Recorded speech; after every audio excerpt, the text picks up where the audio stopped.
you a fan of this podcast? Do you wish there was even more juicy content for you to sink your ears into? Well, there is. You can become a premium member of this podcast for $5.99 a month and get full access to an archive of over 50 bonus episodes. Additionally, we release a bonus episode every single month. That's a ton of extra content, including my personal interior design diaries, extra tips, my talking about trends, and so much more. Additionally, you'll be keeping us on the airwaves each and every week because your premium membership money goes directly back to making this podcast amazing. Check us out at affordableinteriordesign.com. Click on podcast to learn more and to become a premium member today.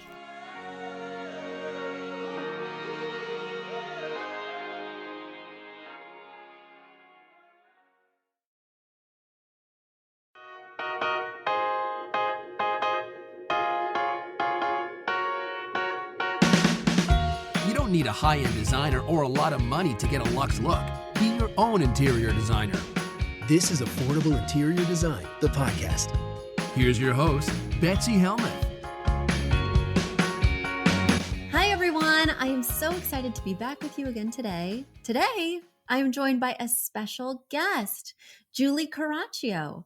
Some of you may know her from her own podcast. Some of you may be fans, but I'm really excited to have her introduce herself, tell you about her podcast, and tell you about what she does. So Julie, without further ado, welcome. Thank you for having me. I'm thrilled to be here. So my name's Julie Coraccio. I'm an award-winning professional life and end-of-life organizer. As you mentioned, a podcast host of Clear Your Clutter Inside and Out, author, professional speaker, and declutterer, as I like to say. So my podcast focuses on the holistic aspect of decluttering, meaning it's not just our physical stuff. We'll look at mental, relationships, health, emotional, spiritual, all that good stuff. Yeah, and that's what I think is so interesting about your podcast. Certainly you do focus on that physical clutter, but you go deeper than people normally think, right? So you're there to talk about what's holding you back, how to clear out other people's clutter. You mentioned at end of life, but also as a professional. So before we dig right in and get into it, let's talk about the difference between a designer and an organizer, because a lot of clients call my firm and expect that interior designers do both. So from your viewpoint, would you share what the differences are? Sure, absolutely. So I don't do anything that you do. I do not have your skill set. I know there might be people out there that do as well. And a lot of times when I've worked with designers, they've called me and said, hey, I can't even do my job. Please go in there and support people in decluttering and getting organized. And so it's completely different. Like, I don't know what colors look good. I don't know how to put a room together. I don't do any of that. Where we might overlap is, say if you're in a small apartment, I love finding tips and tricks to maximize space. So I've seen really cool ottomans where you can house shoes or like in the front of my entryway, because I wear shoes all the time, is a basket of shoes. So I could say, hey, this is, furniture, like our bedroom furniture that doubles as storage. Whereas then you would come in and say, yeah, great idea, but you want to look for this color. You want to look for this style. So I don't do anything with colors or style, anything that, but the functionality is more what I touch on. So that's where they'd overlap. But I see myself as being the first line to get the clutter cleared, so you can come in there and say, these are colors, this is what we can do to transform the room. I completely agree with that timeline. I think decluttering and hiring that professional organizer is first, because you might weed out a lot of things. You might discover you don't need a lot of things, or you might discover that you want to keep them, but you may be in a storage unit. And so if you bring your designer in first, they're already working around what you have. They're thinking of solutions. How are we going to house all of this? What are we going to do? But if a lot of that goes away, not only will there be opportunities for new furniture, but the strategies will be totally different. So that's exactly what I advise our clients. First, work with that organizer. First, get decluttered. Then call us in when you know how many books you have left, how many dresses need to hang, how many shoes need to fit in that ottoman. Then we'll talk, because even in my own life, I'm a little bit cluttery. Stuff can pile up. I love so many things that sometimes I have too many of them around. And it's not our forte. I love my label maker. I love to pretend to be an organizer, but it's definitely something genetic that I don't necessarily have innately. But, where do people start? Because oftentimes my clients are so overwhelmed, maybe even ashamed to have someone come in. I hear that word a lot. I don't want anyone to see what I've got. I know I need help, but how can they dig in? How can they get started and move past those emotions? Sure. First, I want to encourage everyone, don't feel shame. We all have our areas where we struggle. I'm a little bit cluttered right now because we just moved and life's hectic. So I've got it semi organized, but I'm like, I know it'll get taken care of. So don't feel shame. What I would say to someone listening or watching is, do you have an impending deadline for someone? Do you have the interior designer coming over to do stuff? Well, okay, if she's coming over in 2 weeks, then that now's the time to declutter. Or if you aren't paying your bills on time, then I would say, or if you have a lot of health issues, then getting that kitchen cleared out so we can cook healthy meals is really important. If something's driving you nuts, if you want to just have a space where you can relax and find peace and you aren't able to, then that's where you should start. So ask yourself a couple of those questions and then let that guide you to where you should begin. What if there is no urgency? What if there is no appointment with a designer? Or, I always find myself decluttering when I have like a dinner party scheduled. But during coronavirus, I didn't have any of those excuses to kind of reevaluate everything and take the time. So, what do you recommend for somebody who may not have any health issues, who may just be dealing with this every day? Then I would say, where do you spend the most time? Mm. Or what's driving you nuts? If you're in your home every day and you're working from home and your office is driving you crazy, then that's where I'd start. Or if you're like, you know what, when I walk in my bedroom, I don't feel peace. I don't feel that's my sanctuary. Or if you want to feel energized in your office and you're not feeling that, then that's where I'd say to start. And, how does somebody know if they should be hiring a professional or if it's something that they can do on their own? It feels like a fine line with decluttering because it feels like something that only we could do, right? Only I can tell you if you could throw that out. So, should I just do it on my own? What's that kind of look like? Great question. So I would say, how long have you had the clutter? How long have you been disorganized? Because if you keep saying, oh, I'll get to it, I'm going to get to it someday. Well, someday never comes. So if you make a deadline and don't meet it, that's a good idea. If you've been doing this for years, now is the time to get help. If you just don't have the time, if your life is so busy, that's when you need to delegate. Now, you can always work side by side with someone. And I personally recommend that. I think that's the best thing because I like to teach people skills and I like them to be involved. Not everyone needs to do that. So those are some things that I'd look at. And for people out there who are listening who might be organizers themselves, or even someone who's evaluating if it's right for them, how do you know when a client is not a fit for you? When, wait, maybe professional help is not what they need, or at least my professional help is not what they need? That's an excellent question. One of the things I do is a free 15-minute consultation.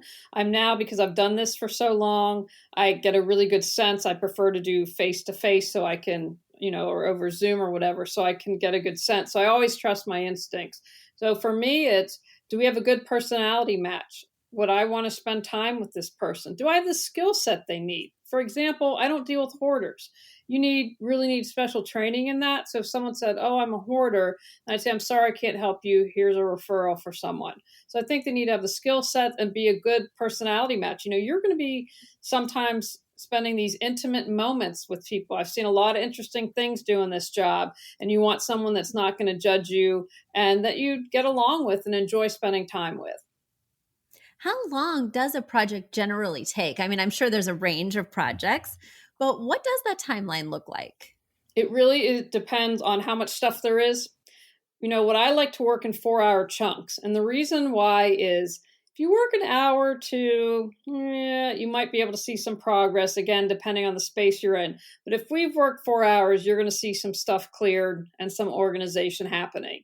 Because if you have been collecting things, buying for 20 or 30 years. I run across this a lot, and you haven't purged. That's a lot of stuff to go through. Something that drives me absolutely crazy is we see these shows like hoarding on TV, and in 48 minutes with commercials, it's done. Well, they don't show you the 3 or 4 weeks. They don't show you the pre-prep, the actual time spent doing all that. And so it's really frustrating that people have this misconception that it's just going to be done like that. And the reality is it won't be. Right. Right. I think that's the same thing with interior design. They see those before and afters on TV. They assume the process is quick and easy. They assume hiring a carpenter, oh, wait, there's just a guy down the street. And there's so much more to it that I think is disappointing for people, but also very eye-opening when they do that 15-minute consult. We offer the same thing, 15-minute consult, so they can kind of see if they're a fit. And we can also discern if this project is something that's up our alley. But when you are hiring a professional, what should people look for? There are different things to work for. You can look, price obviously is going to mean a lot to people. One thing I say is get to know the area, because where I recently moved from Raleigh and relocated back to Wheeling, where I'm the only person doing this. Whereas Raleigh, there were a bunch of people, but there was a big price range for that. And people are like, oh my gosh, you charge that? I'm like, well, one, I always encourage you to check out different people, but know the price range of the area you are. You're going to want someone who has, in my opinion, has a contractor agreement. So everything's laid out, spelled out, so we know what we're doing and what's expected of us, and you're aware of everything. You want to consider if people belong to memberships. I don't think you need to, but that might be something that's important. You might want to consider training. What kind of training have they had? Like, for instance, I'm very passionate about sustainable organizing. And if that's important to you, that would be something to look at. Any referrals or something that does talk to someone? I know a lot of times people be like, yeah, I'll be happy to give you a written referral or talk to someone who's interested in you. So I really think that for me, what it boils down to is having someone with your skill set that you need and that you just enjoy spending time with and being around, because you're going to be spending a lot of time with, and who gets you and you're on the same wavelength. I think that's what's most important. And you have to be really honest. You have to feel comfortable sharing things that are uncomfortable. I know where my clients keep their underwear. I know that they feel bad about having company over. I know, that they hate that the mail stacks up and they can't control it. And if they don't tell me that that's going on, if they clean up before I come over, shoving things in corners where I can't see, then I won't know what the problems are. And ultimately, they might be dissatisfied because I didn't solve them. But you have to feel comfortable telling me the problems so that I can solve the problems. Yeah. And, definitely look for someone who's non-judgmental. And you might be thinking, what? That wouldn't happen. But I can't tell you how many people I've worked with who've worked with someone else and said, I could just feel them judging me. Even if they didn't verbalize that, we're always picking up on those cues, and I don't want to be judged. So I get that. So, having someone caring and non-judgmental is really important. Well, something you said earlier was intriguing to me, sustainable organizing. Tell me more about that. So I am a firm believer of this. First of all, even if you don't care about the polar bears, aren't into the environment, when you're green, you're going to save time and money right off the bat. So I think that's something that's wonderful. So what I mean by that is, can you use something around your home that you already have instead of having to buy something new? Right? Or can you go to a thrift shop and find something instead of having to buy a new container? It's about being aware when you are decluttering. What are the recycling laws in my area? What can I make sure that I know I can recycle and follow all those rules? You can have a lot of fun repurposing things. And, I think that might be another area where you and I would cross, because you could say, oh, you know what? You have this really cool piece, and let's do it to organize your jewelry, like a cork board or something, and hanging things up to make it look very cool and very visual. And so it's about knowing that and repairing things. We live in a society where it's broken. Let's just throw it out and buy a new one. Things aren't made like they were years ago. And I'm a huge fan of free cycle. Like, before I met my husband is super handy, which I'm grateful for. But I had one of those weed whackers, and it broke. And so I took it to get it repaired, and they're like, no, it would cost you more than a new one. and we're not going to repair it. So I put it on free cycle and I was like, it's yours, because I figured there's someone out there handy, and I don't care if they sell it and make money or they use it for something great, but it kept it out of the landfill. So just increasing awareness of your impact when you're buying or you're decluttering and organizing. Totally. I belong to this Facebook group called Buy Nothing. Have you heard about those Yeah, sites? yeah, great site. And then you put in Facebook Buy Nothing and then your town or your area, and I use it all the time. So especially for my kids' sporting equipment, for helmets and cleats that they wear for one season. It costs a lot of money and then you're never going to wear it again. So I'm constantly getting cleats on there. And then the other day, and by the other day, I mean back in early fall, I just filled my lawn with things and had a buy nothing tag free sale. So I just posted on that Facebook group and people came by and took my stuff, and it was so wonderful to see them come, each taking exactly what they needed, strategizing on which items to take. And then as I was putting more out, they were talking to me about what they were going to do with it, how they'd been waiting for this size of baseball bat. I was like, oh, thank goodness, because I've been waiting to get it out of my basement. So I think that sustainability is so important. I always say, especially in the New York City area where I'm located, it's very easy to get things. We can get things in New York City in 30 minutes. Somebody will bring me whatever I want in 30 minutes for the right price.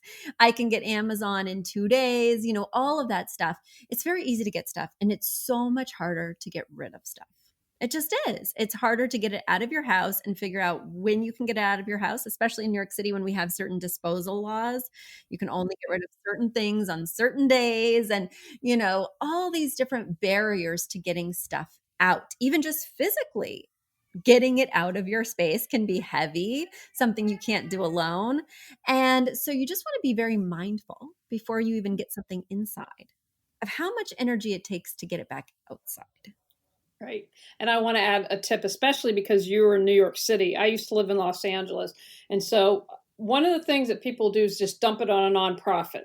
And so there's nothing, if a nonprofit can't use it in California, then they've got to pay landfill fees. And I don't know if you have something similar in New York City, but also there's nothing. I had a friend that grew up in the foster care system, and she said there'd be nothing worse than getting a hand-me-down puzzle that didn't have all the pieces. So we also get into this kind of like, I'm just going to give it away to the nonprofit. If it's really in bad shape, and I try to be as green as possible, just throw it out. If it's stained, it's torn, it's gross. If you wouldn't give it to a friend or family member, don't dump it on a nonprofit thinking you're doing them a disservice. You could end up costing them more money in the long run. That is interesting. I did not know that. And maybe that's why in New York City, the donation places are so picky. You have to send pictures beforehand, because even just driving to your area in New York City, you have to do tolls and parking. So it has to be worth the drive in this Yeah. area. So they're actually quite picky, and it's not a resource I give to my clients, because most of the time they'll come and say, nope, none of this stuff is a fit. It has to be very high end. And now it's time for a quick commercial break. Do you love this podcast? Do you wish you could learn even more? Well, we have an online class bundle. Our online class bundle is comprised of 3 online classes: beautifying your home for less, styling your home, and the fundamentals of feng shui. Each one of those 3 classes is between 30 and 45 minutes long and chock filled with visuals and tips, things that will help you to style your own space or help out with other spaces. Additionally, with the pack of 3 classes, you get an autographed copy of my book, Affordable Interior Design. You get all of that for only $99. Once again, that's the 3 online classes as well as the book for only $99. You just go to affordableinteriordesign.com/classes. Once again, affordableinteriordesign.com/classes to buy your bundle today. And if one of those classes sounded intriguing, but maybe you already have my book or some of the other topics are not of interest, you can buy the classes individually at that site as well. Each class is $40. So head over to affordableinteriordesign.com/classes to get your bundle or your online class today. You mentioned when we were talking earlier before the show that you have some quick tips for, the trouble area I see a lot, including my own I'm just going to get some quick tips for myself here. The kitchen, you know, that drawer that has like the potato masher, the vegetable peeler, the potato scrubber, all that stuff that you use max once a month. How do we organize this stuff? It's very overwhelming. Sure. Well, first of all, I want to talk about the junk drawer because many people have junk drawers in the kitchen. And so something I've been saying for almost 10 years, don't call it the junk drawer. Stop calling it the junk drawer, because this comes from my spiritual background. What you call something, it becomes. And so if you call it junk, well then, okay, it's junk. So I'm just going to throw stuff in there. But if you rename it to something and give it a purpose, then that's a little organizing tip. So maybe becomes the mail center. Or then if you have a bunch of stuff, then that's telling you what, I need to organize a little better or create categories instead of just dumping something, right? Because I don't want to make a decision. I'm going to throw it in the junk drawer. So stop calling it the junk drawer and give it an alternative name and give it a purpose. So there are different things that you can do for the kitchen. Open shelving is an option. One thing that you can do is you can use wall grids or ceilings or things like that. And, you mentioned all those kitchen gadgets. It's been a while, but I have seen before, like the top 20 kitchen gadgets never used. So that's telling you. Now, if you use it once a month, that's fine, but you're going to want to put it on an area where you don't have to access it a lot. Like I have a corner in my kitchen. I have a small kitchen. And so things I put in there are like that I use for entertainment because I'm not pulling it out all the time. So I want it out of the way. That's the best way to use that space, and because I'm not there and I can just grab it and use it. Another thing to look at is cookbook and recipes in the kitchen. I've read it's something that we make the same 9 meals over and over again. And so pick those favorite recipes, either upload them in something like Evernote, or you can search them, or Google Docs, and let the cookbooks go. That's something that tends to keep an enormous amount of space. Or have fun and make your own cookbook with recipes from everything. But that's another place that can easily get junked up. And then make sure that you can use under cabinet space. If you have a lot of that, like again, we moved, and the thing that I dislike about this house, it was my grandmother's house, which I'm grateful for because of the crazy real estate market, but is utilizing underneath the cabin. So putting the paper towel holder there, putting a microwave there so that I can maximize the amount of space in the kitchen. Yeah. And I think people do forget to use underneath the cabinets. I know I have. So you've got me thinking about that. But what about in the bathroom? I think that's another place. Like I have like my favorite makeup, right? I only wear like a couple of things, Yeah. but then I have all those samples, all those little makeups I bought one time, the lip gloss I thought I was going to love, and then my hair gets caught in it. I don't want to throw it away because I'm going to wear that lip gloss like twice a year. Well, how do we organize our bathrooms? That is really what's plaguing me in terms of those little things. Well, first I'm going to tell you, because I laughed when you were talking, because I have a term called my clutter kryptonite, and this is something that makes me weak in the knees. I go by, I can get rid of wrinkles? Give me a sample. Oh, this. So I have to be like, whoa, if you're not going to use it, now it's okay if I use a sample. So that's something you're going to really want to pay attention to. So what I've done is I've repurposed. I use a cake stand because I have day makeup, which I'm wearing now, certain lipstick, a little bit on the eyes going on. And so I've repurposed a cake stand so it's there right when I need it, and all of it's grouped together. So the thing is, you want to have it containerized. If you just put stuff out on the counter, it's going to fall off, maybe get broken, and it will continue to grow and grow and grow and morph into even more clutter because it hasn't been contained. So in the bathroom, that's something that's really important. You use vertical space. Again, if you're in one of those tight spaces, you can do shelving behind the toilet.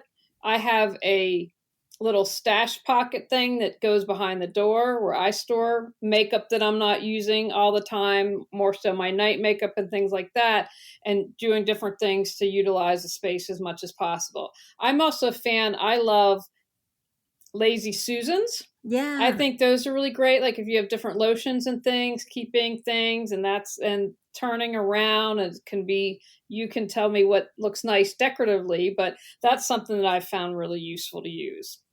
Yes, I have been wanting to get into a Lazy Susan.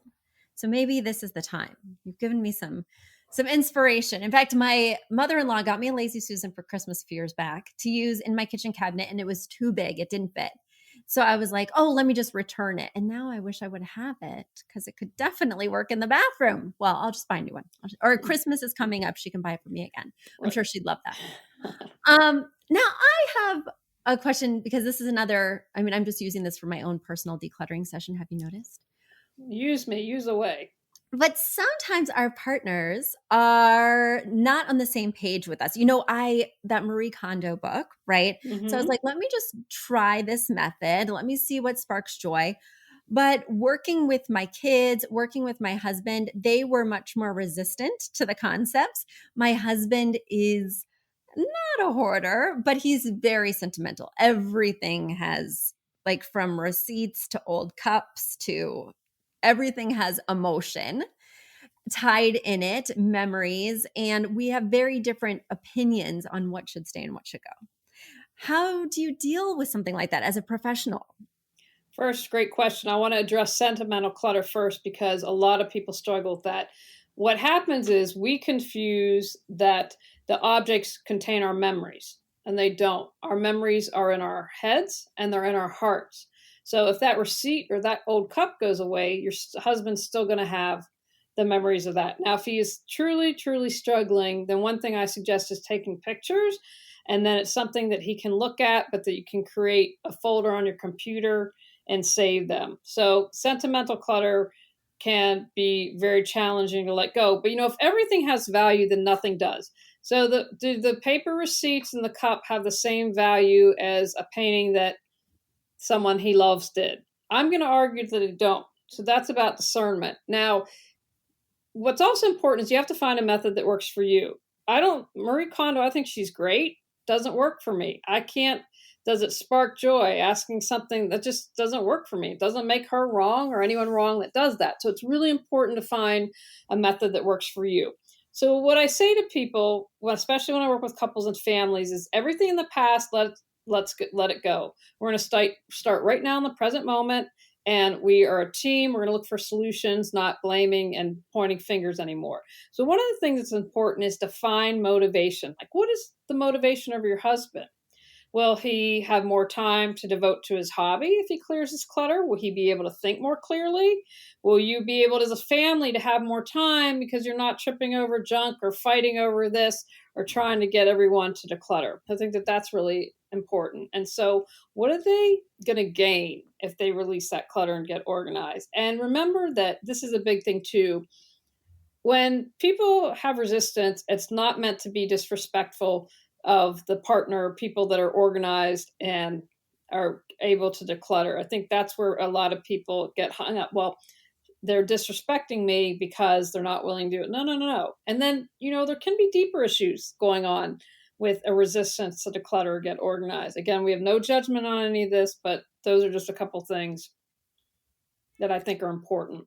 Yeah. And I think what you said at the top of that experience was really key, is going in and saying the past is in the past. Because also I think some people become resistant to throwing things out because people have made them throw things out. Like my husband hates when I keep asking, throw this out. Why don't we reconsider this? So I think asking him again would bring those old feelings up. Right? Yeah. Wait, this is just like that time when you asked me to throw this away and then I missed it and I wished it was still here. So I think, even though the space is not blank, thinking of it as a blank canvas, thinking of this as an opportunity for a fresh start. Yes. And even those memories can be triggered in a different way that doesn't have to take up square footage. Right. Right. And they can be preserved in a way that actually is more authentic to memories, keeping them in your mind and heart versus tripping over them when you enter your man cave. So, yes. Yeah. And I think that's why it's so important to have someone outside. I know when I design with clients, having that new vantage point, having somebody who doesn't have any particular stake, right, in the situation can be so helpful. Even if you might have gotten to the same result with your partner at the end, it will make it more pain-free, perhaps more sustainable, that it wasn't you just saying, hey, I can't live like this anymore. Instead, it was this outside person offering a fresh perspective and saying it in maybe a different way. Yeah, we had flooding in our basement. So I'm looking at the positive that we're bringing it into the 21st century, but that's why we want to work with someone because it's like, I don't know. We have a general idea, but my husband sometimes has strong opinions. And I'm like, well, let's ask someone who does this for a living because they might have some ideas that we can't come up with. So yeah, I think it's definitely important.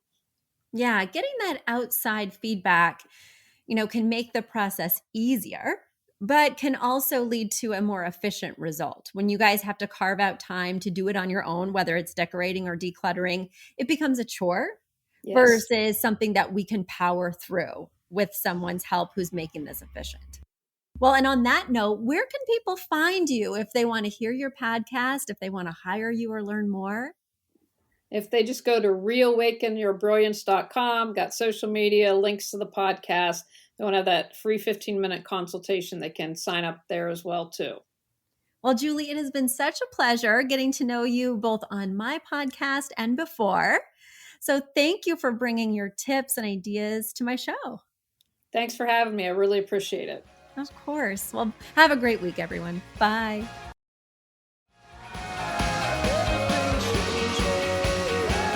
You've asked for it, and we have answered the call. For years, you've been saying, Betsy, you're talking about all these great design concepts, but we can't visualize them. You're describing the picture that the listener sent in of their problem, and we wish we could see that picture too. After all, a picture is worth 1,000 words, and I do my best to describe them, but there's nothing like seeing it for yourself. And that's why Affordable Interior Design, the podcast, now has a YouTube channel. Not only do we have a YouTube channel where you could see recordings and clips of these podcast episodes, we also have an Instagram, a Facebook, and so many other exciting things.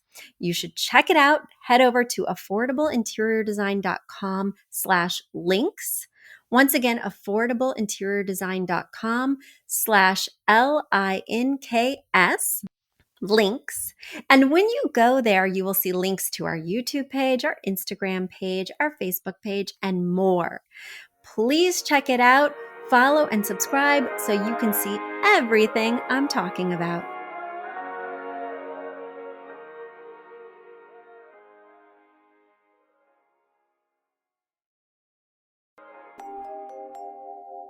A big thank you to our amazing producer, Catherine Heller, to Aton and the MCR House Band, and to Affordable Interior Design, the sponsor of this podcast and the premier place to get an amazing look on a budget. Check out affordableinteriordesign.com. If you guys love the show, the very best way to support us is by spreading the word. Tell your friends or write us an awesome review on iTunes. So until next week, guys, thanks so much for joining us, and I'll talk to you soon. Bye.